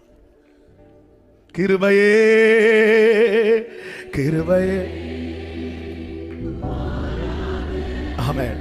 ஆண்டவரே, உங்க சித்தம் என் வாழ்க்கையில பூரணப்படதா. இந்த முள் இருக்குமானால் இந்த முள்ளை எடுத்துறாதீங்க ஆண்டவரே. ஹல்லேலூயா. என்னிடம் உள்ளதையே, அதான் சொல்றார், நான் விசுவாசித்திருக்கிறவர் இன்னார் என்பதை எனக்கு தெரியும். வர எனக்கு தெரியும், வர விடமாட்டார் தனியா. ஆமென். ஹல்லேலூயா. முள்ளு கொத்துறத பார்த்த பவுல் இப்பொழுது கர்த்தர் கூட இருக்கிறத பார்க்க ஆரம்பிச்சுட்டான். தீமோத்தேயுக்கு எழுதும்போது முள்ள பத்தி பேசாம என்ன பேசுறாருன்னா 2 தீமோத்தேயு 4வது அதிகாரம். Praise the Lord. ஹல்லேலூயா. அதனுடைய 16 முதல் வாசித்தீங்கன்னா தெரியும். நான் முதல் விஷயம் உத்தரவு சொல்ல நிற்கையில் ஒருவனும் என்னோடு கூட இருக்கவில்லை, எல்லாரும் என்னை கைவிட்டார்கள், அவர்கள் மேல் சுமராதிருப்பதால். இதுதான் ஒரு தேவ பிள்ளையுடைய அடையாளம். அந்த பழியை ஆண்டவர் அந்த குற்றம் அவங்க மேல சுமராதிருப்பதாக. பழைய ஏற்பாட்டில் கூட இப்போ தாவீதெல்லாம் பார்த்தீங்க என்ன தெரியும், அந்த சீமை மண்ணை தூக்கி போட்டது யாரு? கல்ல தூக்கி போட்டது சீமை தானே. சீமையை கொல்ல மாட்டாரு, ஆனா சாலமோன்ட்ட சொல்லுவார் பார்த்து செஞ்சிருந்தார். ஹல்லேலூயா. சாலமோன்ட்ட சொல்ல, நான் அவனுக்கு வாக்கு கொடுத்தனால உன்னை கொல்லல, இருந்தாலும் நீ புத்திமான், என்ன செய்யணும்னு உனக்கு தெரியும். கண்ணை மூட மாட்டது. யோவாவை விட்டுறாத எல்லாம் சொல்லிட்டு கண்ணை விட்டார். ஆனா கிறிஸ்துவுக்கு உட்பட்டவர்கள் துரோகம் செய்யறவங்களை கூட மன்னிக்கிறாங்க. ஸ்தேவான மாதிரி மன்னிச்சுட்டான். பவுல் சொல்றாரு, எல்லாரையும் விட்டுட்டு போயிட்டாங்க, அந்த குற்றம் அவர்கள் மேல். இதுதாங்க ரியல் சேஞ்ச். நான் சைக்கிள்ல போனேன், இப்ப கார்ல போறேங்கிறதெல்லாம் நன்மை கர்த்தர் தருவார். கார்ல தேவனை அறிந்தவர்கள் மட்டும் போகல, தேவனை அறியாதவங்களும் போறாங்க. அவங்க ஓனா ஃபிளைட்ல வச்சிருக்காங்க. ரியல் சேஞ்ச் என்னால மன்னிக்க முடியணும். ஆமேன் வரல, 2 ஆமேன் வருது. நீங்க ஆமேன் வீட்டில் போய் சொல்லிக்கோங்க. ஆனா இதான் ஒரு ரியல் சேஞ்ச். நான் சாயல் வேணும்னா இதுதான். எனக்கு துரோகம் அவர்கள் மேல் குற்றம் சுமராது இருப்பதாக. ஆண்டவரே உங்களை மன்னிச்சிருங்க. இயேசு சிலுவையில வச்சிட்டு போனது மன்னிப்பு. ஆமென். ஆண்டவர் இந்த வார்த்தையை திரும்ப திரும்ப பேச வச்சிட்டு இருக்கிற. ஃபர்ஸ்ட் ஆராதனையில வரல, இந்த ஆராதனையில வருதுன்னா ஆண்டவர் யாரோடோ இடைபடுகிறார் என்ற அர்த்தம். பிதாவே இவர்களுக்கு மன்னியும், இவர்களுக்கு மன்னியும். ஹல்லேலூயா.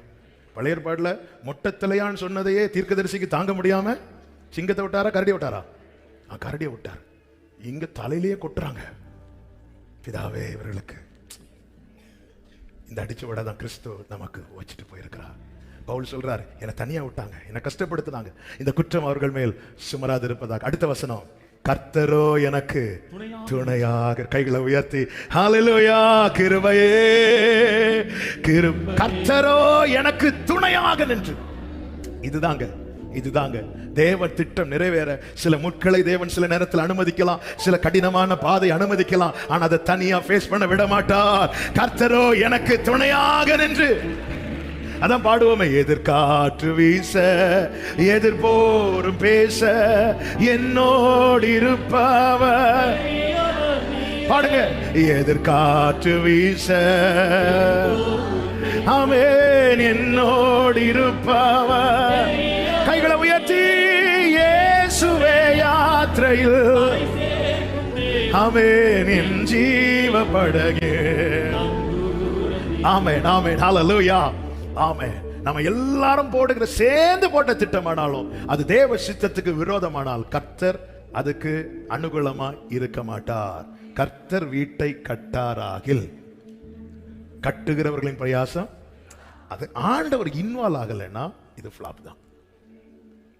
நம்ம குடும்பமா சேர்ந்து ஒரு திட்டம் போடுவோம், சபையா சேர்ந்து ஒரு திட்டம் போடுவோம், எல்லாம் நமக்கு எல்லாம் சரியாக தோணலாம். ஏன்னா யாருமே எதிர்க்கல, எதிர்கருத்து வரல, அப்ப எல்லாம் நமக்கு ஓகே ஓகேன்னு தான் இருக்கும். பட் ஆண்டவர் அதுல இன்வால்வ் ஆகலைன்னா அது ஃபிளாப் ஆயிரும்.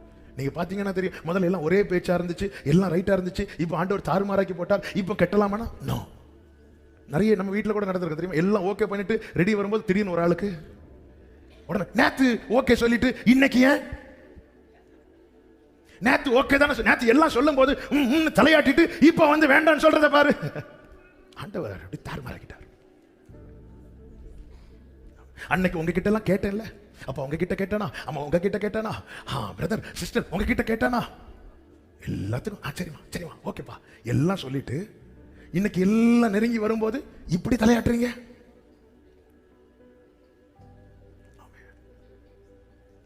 நீங்க ஆமேன்னு சொல்லலாம், நல்லா யோசிக்கிறீங்க. இது நம்ம வீட்டில் நடந்த சம்பவமாச்சே. கர்த்தர் ஜஸ்ட் ஒன்று பார்த்தார், பிளான பார்த்தார், இங்க எல்லாம் குழம்பிட்டு. அன்னைக்கு சொல்லும் போது ஓகே மாதிரி இருந்துச்சுப்பா, ஆனா இப்போ எனக்கு அது ஒரு பிடியும் எடுத்து இப்படி பிளான பார்த்துட்டு சரி ரைட் நான் போயிட்டார், தாறுமாறாக்கி போட்டார். இப்போ ஒண்ணுமே புரியல, ஒண்ணுமே விளங்கல. ஆமே, நான் உங்க பிளான கசக்கல, என்ன இப்படி பார்த்துட்டு இருக்கீங்க சிலர். நான் போட்ட பிளான என் ஆண்டவர் தாறுமாறாக்குறார்னா எனக்கான பிளான் போடப்பட்டாச்சு. நாம எல்லாம் சமவெளியை பார்த்து பிளான் போடுறோம். சமவெளியை பார்த்ததுனால தானே நீ பிளான் போடுற, சிலதை பார்த்ததானே தானே நீ பிளான் போடுற. அவனை பார்க்க வச்சது ஒரு குற்றமா? ஹல்லேலூயா. திட்டம் அவர் போட்டிருக்கிறார். அவருக்கு ஆலோசனைக்காரனா இருந்தவன் யார்? ஆமென். எனக்காக யாவையோ ஆமென் செய்து, வலது கரத்தை உயர்த்தி சொல்லுங்க இந்த வார்த்தையை, எனக்காக செய்து முடிப்பவரே, செய்து பாரங்கள் என் பாரங்கள், என் சுமைகள் என் சுமைகள், ஆமென் என் பாரங்கள் என் சுமைகள் உம் பாதத்தில். நமக்கு ஒரு யோசனை நல்லதா தோணுதுங்க, ஆண்டவர் சமூகத்துல வச்சிரணும். எந்த ஒரு காரியம், பிள்ளைகளுக்கான காரியம் ஆகட்டும், எதுவாகட்டும். ஆமே, அப்போஸ்தலர்களை விட நாம பெரியவங்களாங்க இல்லங்க. ஆமே, எத்தனை நீ பைபிள் தேவ சித்தத்துக்கு மாறான யோசனைக்கு ஆண்டவர் இன்டைரக்டா கூட துணை நிற்க மாட்டார். கொஞ்சம் அவர் அதுல தெளிவானவர். நான் சொன்னேன், நான் திட்டம் பண்ணிட்டேன், அதுதான் செய்வேன். அதனாலதான் குயவன் வணையும் போது பாத்திரம் கெட்டு போனதும் தன் பார்வைக்கு சரியானபடி. இனி இனி உன் இஷ்டம். கையில இருக்கிற மண் அப்படி விட மாட்டார். கீழே வைக்கப்பட்டது அது கேரண்டி கிடையாது. கையில இருக்கணும்னா என் இஷ்டப்படி கிடையாது, அவர் இஷ்டப்படி தான். நீ எத்தனை தடவை உடஞ்சிக்கோ, என் இஷ்டப்படி தான் வணைவேன். ஏன்னா தேவன் தீமைக்கு ஒரு நாளும் துணை நிற்க மாட்டா. ஆமேன் சொல்லுங்க பார்க்கலாம். ஆமென். அநேக திட்டங்களை ஆண்டவர் கசக்கி போட்டு விட்டார். நம்ம பிளான் இப்படி பார்த்து கசக்கினதுனால குழம்பிட்டு இப்போ என்ன தீர்மானம் எடுக்கணும்னு தெரியல, விட்டுருங்க. ஆண்டவர் சமூகத்தில் எந்த ஒரு காரியத்தையும் ப்ரொசீட் பண்றதுக்கு முன்னாடி ஆண்டவர் சமூகத்தில் வச்சுட்டு, இது உங்களுக்கு ஓகேவா ஆண்டவரே, இப்படி ஒரு எண்ணம் வந்திருக்குப்பா. ஏன்னா பைபிள்ல ஒரு வசனம், விருப்பத்தையும் செய்கை உண்டாக்குறது கர்த்தர். அப்ப இப்படி ஒரு விருப்பம் வந்திருக்கு, இது நீர் எனக்குள்ளே உண்டாக்கின விருப்பமா, அதை அறிய எனக்கு கிருபை தாரன்னு வைக்கும் போது எல்லா புத்திக்கும் மேலான ஒரு தேவ சமாதானம் நம்முடைய இருதயத்தை ஆட்களும். சமாதானம் என்பது பிரச்சனை இல்லாத காரியம் இல்ல. புயலே அடித்தாலும் இயேசு எப்படி படகுல நிம்மதியா படுத்து தூங்கினாரோ அதே போலதான். பிரச்சனை வராதுன்னு இல்லை, ஆல்ரெடி நம்ம தியானிச்சுட்டு இருக்கிறோம். தேவ திட்டம் இருந்தால் எதிர்த்திட்டா இருக்கும். ஆனால் தேவ திட்டம்னா எத்தனை புயல் அடித்தாலும் மனசுல ஒரு சமாதானம். அந்த பீஸ்க்காக, அந்த சமாதானத்துக்காக வெயிட் பண்ணணும். அந்த சமாதானம் உண்டானதுக்கு அப்புறம் ப்ரொசீட் பண்ணணும். உண்டாகலையா வெயிட் பண்ணணும். இல்ல நான் எவ்வளவு ஜெபம் இன்னும் அது குழப்பமாகவே தொடருதா, விட்டுறணும். சித்தத்தை அறியும் வழியை ஆவியானவர் நமக்கு தெரியப்படுத்தி கொண்டிருக்கிறார். எல்லாரும் ஓகே சொல்றாங்க, அதனால ஓகே இல்ல. இது தேவ சித்தமா? சித்தம் அறிய ஒருவன் அமருவான் என்றால் அவன் மேல அவனோடு அவருடைய ரகசியம் வெளிப்படுத்தப்படும். ஏன்னா அவன் இத்தனை பேர் ஓகே சொன்னாலும் நான் ஓகே சொல்லணும்னு வந்திருக்கிறேன் பாத்தியா. இதுதான் இந்த ஃப்ரெண்ட்ஷிப். இந்த ரகசிய செயல் தான் யோபுவின் கூடாரத்துக்கு மேல இருந்துச்சு. இது மிஸ் ஆனது தான் அவருக்கு ஃபீல் ஆச்சு. பிள்ளைங்கள்லாம் அவனுக்கு ரெண்டாவது.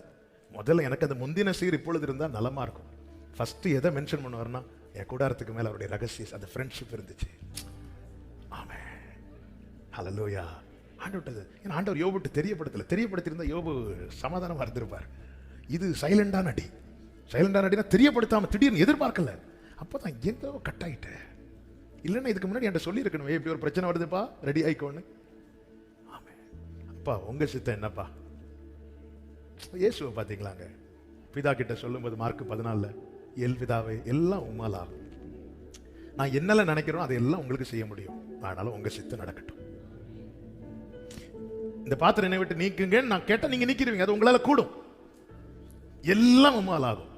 நான் சிலுவையில அறையப்படாம இந்த ஜனத்துக்கு மீட்பை கொடுக்கவும் உங்களால் ஆகும். எல்லாமே உங்களால் ஆகும். ஆனா இதுதான் உங்க சித்தம். ரைட். சித்தத்துக்கு ஒப்பு கொடுத்தார். சித்தத்துக்கு ஒப்பு கொடுத்தது எதற்காக? அவருக்கு அப்படி என்ன லாபம் கிடைச்சது? ஆல்ரெடி எல்லாம் இருந்துச்சு. என்ன அவருக்கு விருப்பம் ஒன்னே ஒண்ணுதான், தமக்கு முன் வைக்கப்பட்டிருக்கிற சந்தோஷத்தின் பொருட்டு. முன்னமே அவர் மட்டும் பிதா பக்கத்தில் இருந்தார். இப்பொழுது பிதா பக்கத்தில் இருந்து சொல்லுகிறார், இதோ நானும் கர்த்தர் எனக்கு கொடுத்த என் பிள்ளைகளும். இத்தனை மகத்துவம் உள்ள பதவி, கைகளை உயர்த்தி இத்தனை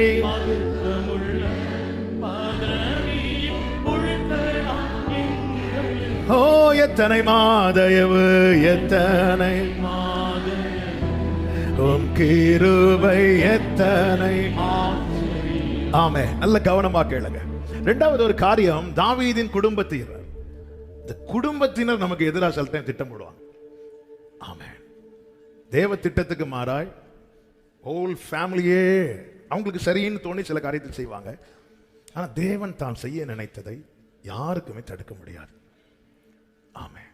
தாவீதுடைய ஃபேமிலி, தாவீதோடு சேர்த்து 8 பேர். ஆமென். தாவீதுக்கு வீட்டில் அதிகம் தங்கி இருந்தானா என்று கேட்டால் இல்லை, காட்டில் தான் அதிகமாக இருந்தான். தாவீது உண்மையிலே தாவீதுடைய குடும்ப சூழ்நிலையின்படி அவன் ஆடு மேய்க்க வேண்டுமா என்று கேட்டால் இல்லை, வேண்டாம். ஏன்னா தாவீதினுடைய அப்பா ஈசாய், ஈசாயினுடைய அப்பா ஓபேத், ஓபேத்தினுடைய அப்பா போவாஸ். இந்த போவாஸ் என்பவர் பஞ்ச காலத்திலும் பெத்லகேமில் இருந்தவர், குறைவில்லாதவர், வசதி படைத்தவர்.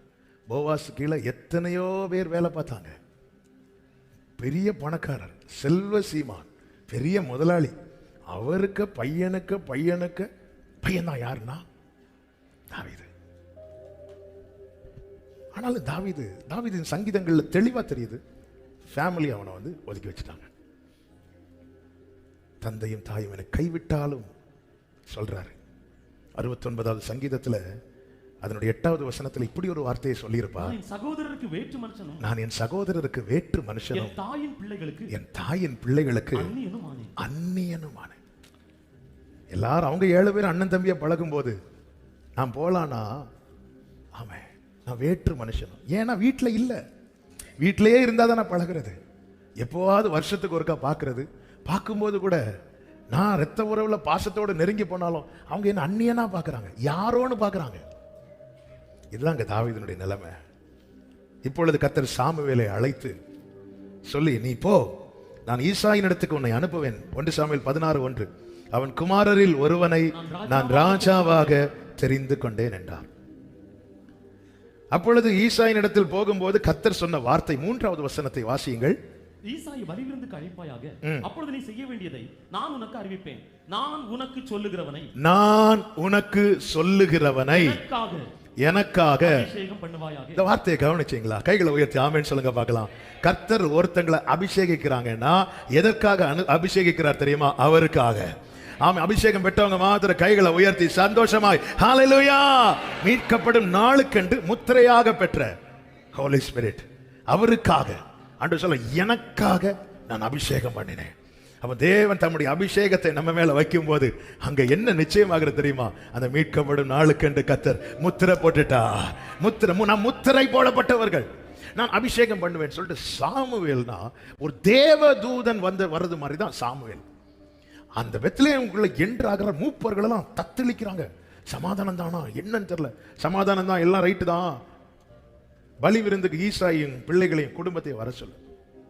ஈசாயும் குமாரரும் பரிசுத்தம் பண்ணி பலி விருந்துக்கு வராங்க. வரும்போது எலியா மூத்த பையனை பார்த்ததுமே சாமுவேல் டிசைட் பண்றார், இவனாதான் இருக்கும். ஆண்டவர் சொன்னார், நோ. அடுத்து நீங்க கீழே படிச்சீங்கன்னா தெரியும். 16வது அதிகாரம் அதனுடைய 8வது வசனத்தை வாசியுங்கள். ஈசாய் அபினதாபை அழைத்து அவனை சாமுவேலுக்கு முன்பாக கடந்து போக பண்ணினான். அவன் இவனையும் கர்த்தர் தெரிந்து கொள்ளவில்லை என்றான். தகப்பன் எல்லா பிள்ளைகளையும் ஒவ்வொருத்தரையா கொண்டு சாமுவேலுக்கு முன்னாடி நிறுத்துறார். ஒரு நல்ல தகப்பன்னா என்ன செஞ்சிருக்கணும்?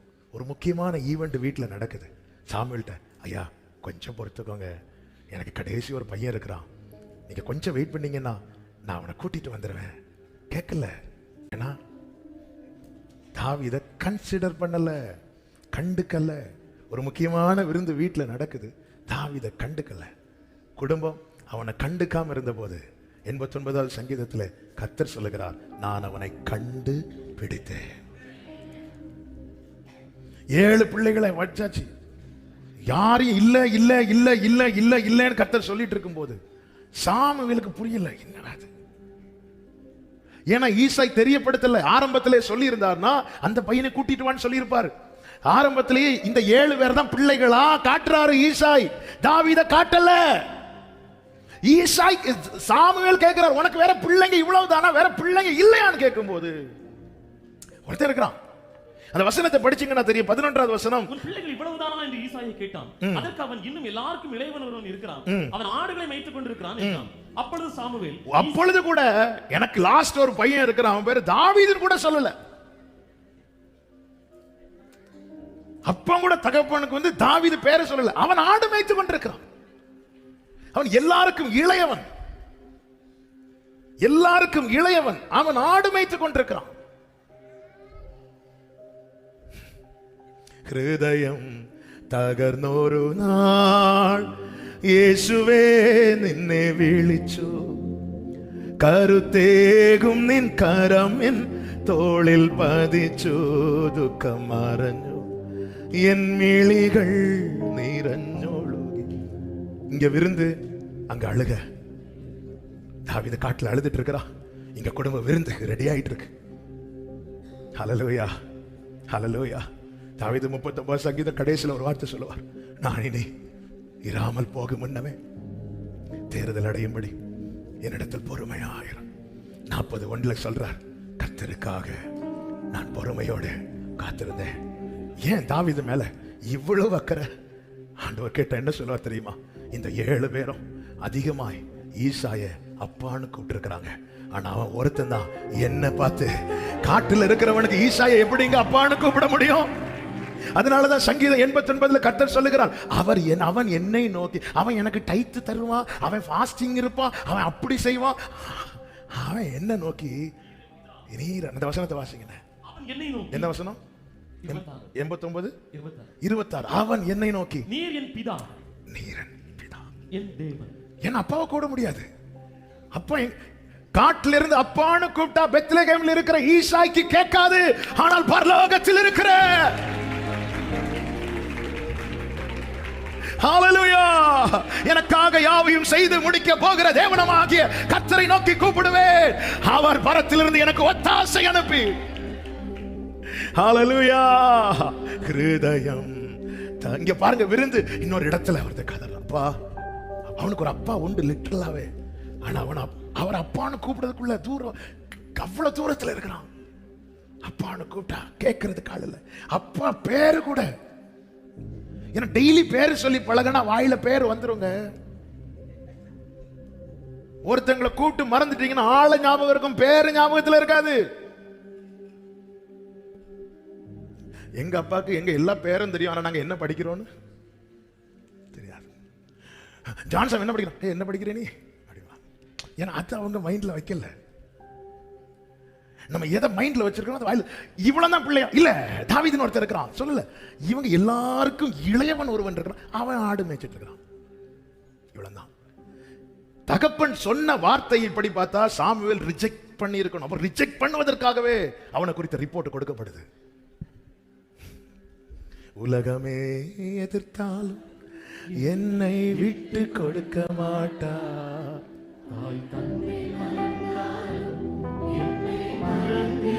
இப்போ தாவீது வரதுவரை எல்லாரும் ஒவ்வொரு ஓரத்திலயா போய் உட்கார்ந்து இருக்கிறாங்க. தாவீதின் சகோதரர்கள் இருக்கிறாங்க, தகப்பன் இருக்கிறார், மூப்பர்கள் இருக்கிறார். ஏன்னா சாமுவேல் வந்து இருக்கிறாரு. தள்ளப்பட்டவன், கனவீனப்படுத்தப்பட்டவன், அற்பமா எண்ணப்பட்டவன், எல்லாருக்கும் இளையவன். தகப்பனுடைய போக்கஸ் எல்லாம் எலியாப் மேல, மூத்தவன் மேல. தாவீது உள்ள என்றாகிறார். தாவீதுக்கு விஷயம் தெரியாது, சொல்லியிருப்பாங்க சாமுவேல் வந்து இருக்கிறார். இல்லைன்னா தாவீதுக்கு என்ன அப்படி கூப்பிட்டு விட மாட்டாங்களே. ஹல்லேலூயா. இப்ப தாவீது உள்ள என்றானதும் கர்த்தர் சாமுவேல்கிட்ட பேசுறாரு. என்ன சொல்றாருன்னா 12வது வசனம். ஆள் அனுப்பி அவனை அழைப்பித்தான். அவன் சிவந்த மேனியும் அழகிய கண்களும் நல்ல ரூபமுள்ளவனுமாய் இருந்தான். அப்பொழுது கர்த்தர் இவன்தான் நீ எழுந்து. ஹலோ, யார்கிட்ட சொல்றாரு? என்ன சொல்றாரு? எழும்பு. எதுக்கு எழும்பணும்? தாவீது வரான், எழும்பு. தாவீதுக்கு முன்னாடி சாமுவேல் எழும்புவதா? தாவீது ராஜவஸ்திரம் போட்டுட்டான், வந்தான், குதிரையிலே வந்தான், ரதத்திலே வந்தான், கிரீடத்தை வைத்துக் கொண்டா வந்தான். ஒரு கோல் கையில வச்சுட்டு ஆட்டு தொழுவத்திலிருந்து அப்படியே கொண்டு வரப்படுகிறான்.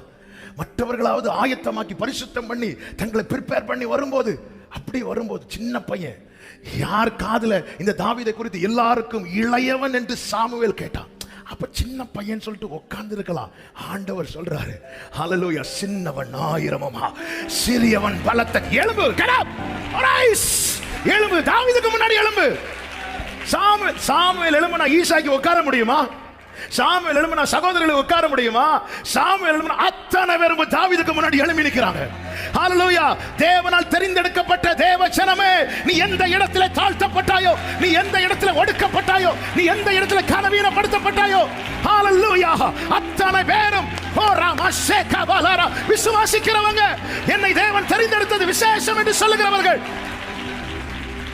ஹல்லேலூயா. சாமுவேல் எவ்வளவு பெரிய சீனியரா இருந்தாலும் தாவீதுக்கு முன்னாடி எழும்பணும். எழும்பு, நீ எழும்புட்டாரு. சாமுவேல் அப்படி எழும்பி நிற்கிறாரு. இவன் தான் அபிஷேகத்திலே மனுஷன் பார்க்கிறபடி நான் பாரு. அதான் தாவீது சொல்வார், நீர் என்னை மகா மேன்மையான சந்ததியின் மனுஷனாய் பார்த்தேன். என்ன தாவீதை செஞ்ச? சாமுவேலை ஏன் முன்னாடி எழும்ப வச்சுட்டார். ஹல்லேலூயா. எல்லாமே தாவீதுக்கு எதிராக இருந்துச்சு, ஒண்ணு கூட ஃபேவரா இல்ல. அவன் அத்தனை எதிர் திட்டங்களையும் கர்த்தர் அவமாக்கி தம்முடைய திட்டத்தை நிறைவேற்றினார். அது மாத்திரமல்ல, 1 சாமுவேல் 22வது அதிகாரம் அதனுடைய 1வது வசனத்தை நீங்க படிச்சீங்கன்னா தெரியும். அதுலாம் கெபிக்குள்ளே தாவீது போனதை கேள்விப்பட்டு அவன் சகோதரரும் அவன் தகப்பன் வீட்டாரும் அனைவரும் கேட்டு, யார் யார் அவனை அந்நியனாய் வேற்று மனுஷனாய் அவன் எதுக்கு உதவாதவனாய் நினைத்தார்களோ அத்தனை பேருக்கும் கடைசியில் அடைக்கலமா இருந்தது யாருன்னா தாவீது. அத்தனை பேருக்கும் அவன் சகோதரர்கள் எல்லாம் அவன் கிட்ட. அதன் பிறகு எலியாவின் தகப்பன் ஈசா என்றப்படவில்லை, தாவீதின் தகப்பன். நீங்க இன்னாருக்கு அப்பான்னு சொல்றதுல நீங்க வெட்கப்பட்டீங்க. ஆனா நாளைக்கு அதுதான் உங்களுக்கு பெருமையே. ஈசாயே அபிஷேகம் தலையை உயர்த்தும். தேவனுடைய தெரிந்தெடுத்தல், தேவன் நம்ம மேல வச்ச அபிஷேகம். அதனாலதான் கர்த்தருக்காக நான் பொறுமையோடு காத்திருந்தேன், வெயிட் பண்ணிட்டு இருக்கிறேன். இதோ நாட்கள் வரும், அவர் என்னிடமாய் சாய்ந்து. ஹல்லேலூயா. ஹல்லேலூயா. அங்க விருந்து சமையல் நடக்கும், கவலைப்படாதீங்க, சாப்பிட விட மாட்டார். ஆமே. தாவீது வரட்டும் வரட்டும். சாமுவேல் சொல்லிட்டார், ஆமே, இந்த 7 பேரை தள்ளி இன்னொருத்தன் இருக்கிறான், ஆண்டவர் அவனுக்காக துடிக்கிறார்னா நான் சாப்பிட மாட்டேன், வரட்டும். அது யாருன்னு எனக்கு பார்க்கணும். சாமுவேல் உட்காந்து பார்த்துட்டு இருந்தா, ஆண்டவர் என்ன உட்காந்து பார்த்துட்டு இருக்க, எழும்பு. ஹல்லேலூயா. ஹல்லேலூயா. கைகளை உயர்த்தி ஒரு விஷயம் கூட, இத்தனை மகத்துவமுள்ள பதவி நன்றியோடு, இத்தனை பதவி புழுக்களா, எத்தனை மாதயவு, எத்தனை கிருபை. இந்த வார்த்தையை சொல்லும் போது இன்னொரு வார்த்தை தாழ்மையா சொல்றேன். தேவனால் தெரிந்தெடுக்கப்பட்டு தேவனை ஆராதிக்க வருகிற ஒருவரும் அற்பமாய் பாராதிருங்கள். அவன் ஆடு மேய்ச்சிட்டு இருக்கிறான், அவன் அதுல இல்ல சொல்லாதீங்க. அப்படி சொல்லிட்டோம்னா நம்ம கண்ணுக்கு முன்னாடி நம்மளை எலும்பு வைப்பார் முன்னாடி. யாரு? தேவன் தெரிந்தெடுத்தவன், தேவனால் தெரிந்தெடுக்கப்பட்டவன். ஆமென் சொல்லுங்க பார்க்கலாம். எந்த அதிகாரங்களும் அவருடைய திட்டத்தை தடுக்க முடியாது. பார்வோன் இஸ்ரவேலரை ஒடுக்க நினைத்தான். யாத்திராகமம் 1:12. அவர்கள் பெருகினார்கள், காரணம் அது தேவனுடைய திட்டம்.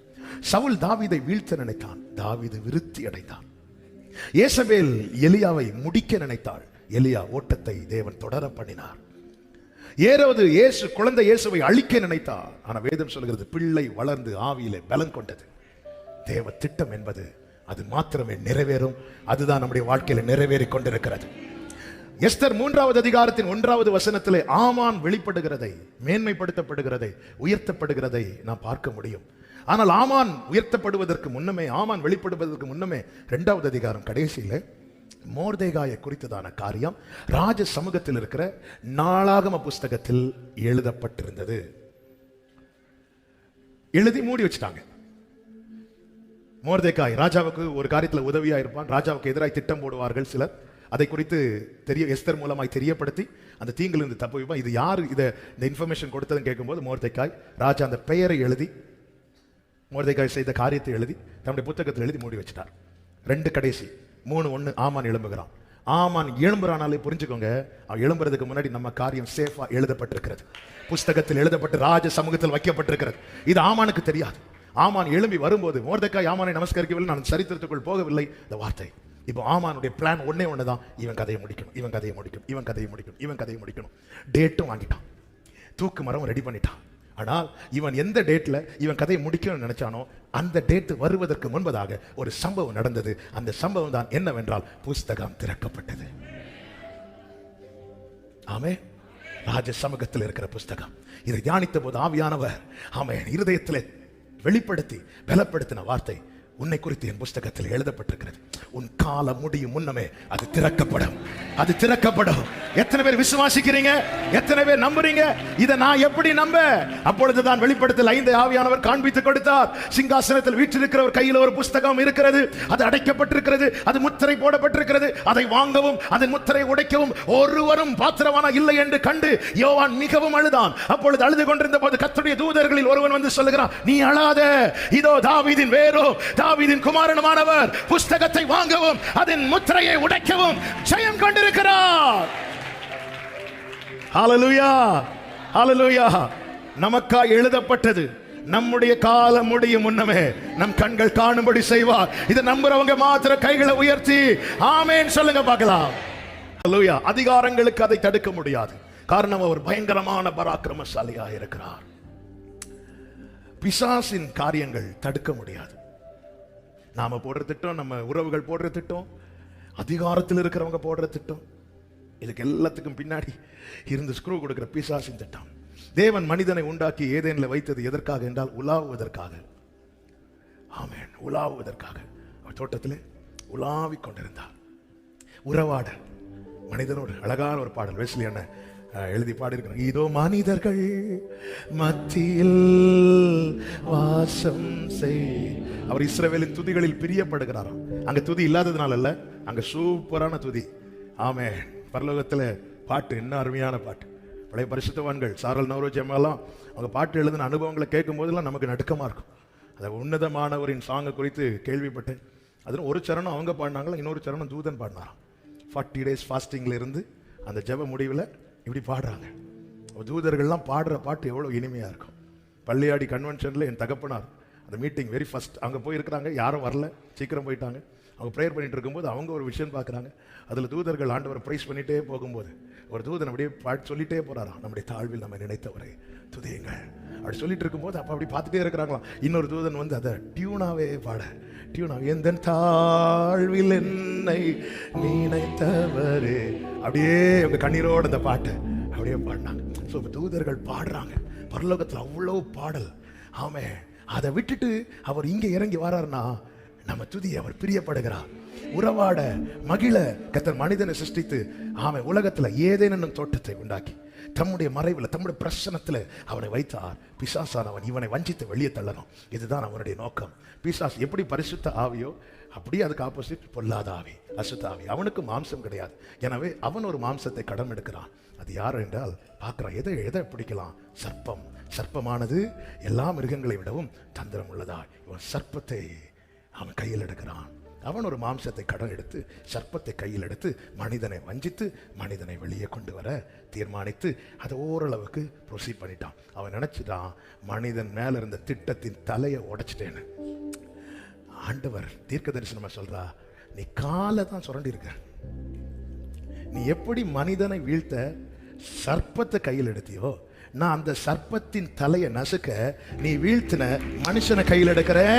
கர்த்தர் இப்பொழுது மாம்சமாய் வெளிப்படுகிறார்.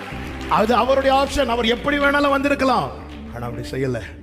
அவன் வார்த்தை மாம்சமாகி வெளிப்பட்டது. அதான் முந்தினாதாம் பிந்தினாதாம். முந்தினாதாம் தோற்றவன், பிந்தினாதாம் முந்தின ஆதாமை தோற்கடித்தவனை ஜெயித்தவன். ஹல்லேலூயா.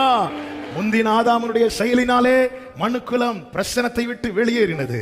பிந்தின ஆதாமாய் வந்தவர் மாம்சமாகிய திரையை கிழிக்க ஒப்பு கொடுத்ததினாலே நாம் இப்பொழுது அந்த கிருபாசன தண்டையிலே தேவ சித்தத்தின் அடையாளம் தான் இன்னைக்கு நாம கூடி ஆராதித்துக் கொண்டிருப்பது.